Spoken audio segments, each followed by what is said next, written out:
కాదు ఇచ్చింది, ప్రభుత్వం కూడా కొంత ఇస్తుంది మినిమం రేట్. ఇప్పుడు 99 పైసలకే ఇచ్చిన వాళ్ళది కుంభకోణం అంటామా? కాదంటారు వీళ్ళు, అది ప్రజల కోసం అంటారు.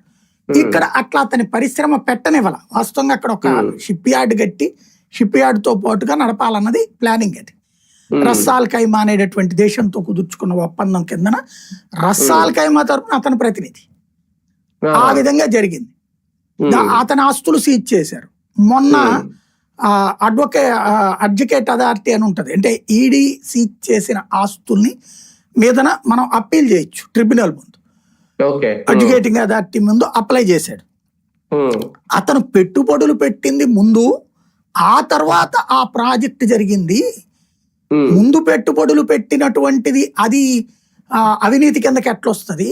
మీరు అన్నట్టు పోనీ ముందు పని చేసి ఆ తర్వాత ప్రయోజనంలో నుంచి డబ్బులు పెట్టారు అన్నా కూడా అది లెక్క కాదు, సంస్థ అవుతుంది కదా అంటూ ఆ డబ్బులు రిలీజ్ చేసేయండి ఆయన సీజ్ చేసిన ఆస్తులు అని అడ్వకేటింగ్ అథారిటీ తీర్పిచ్చింది. ఇస్తే దాని మీద మళ్ళీ ఈడీ హైకోర్టుకు వెళ్ళింది, 9 పిటిషన్లు వేసింది. అవన్నీ వదిలిపెట్టడానికి వీల్లేదు, తుది తీర్పు వచ్చేదాకా అని చెప్పేసి తెలంగాణ హైకోర్టు మొన్ననే తీర్పిచ్చింది. మీ ఇష్టం వచ్చినట్టు అట్రిబ్యూట్ చేసేసుకుని మీ అట్రిబ్యూషన్కి అనుగుణంగా ఒక కేసు పెట్టేసేసి అవతల వ్యాపారాన్ని దెబ్బతీస్తానంటే ఎట్లాగా అని చెప్పేసి అడ్వకేటింగ్ అథారిటీ అడిగిన ప్రశ్నకి వాళ్ళు ఇచ్చిన తీర్పుకి ఆ విరుద్ధంగా ఇందులో నాకేం కనిపించలేదు, పోనీ మీరు కొత్త డాక్యుమెంట్ ఏమైనా ఉందని అడిగింది. కొత్తగా ఇది కాదు నిజమేనండి వాళ్ళు కరప్టేనండి అని ఏమైనా ఆధారాలు ఉన్నాయా అని అడిగింది. వీళ్ళు చేతులు ఎత్తేసారు ఈడీ వాళ్ళు. కొత్త ఆధారాలు ఏమీ లేకుండా పాత వాదననే మీరు ఆల్రెడీ అడ్వకేటింగ్ అథారిటీ ముందు వాదనలు వినిపించేశారు కదా.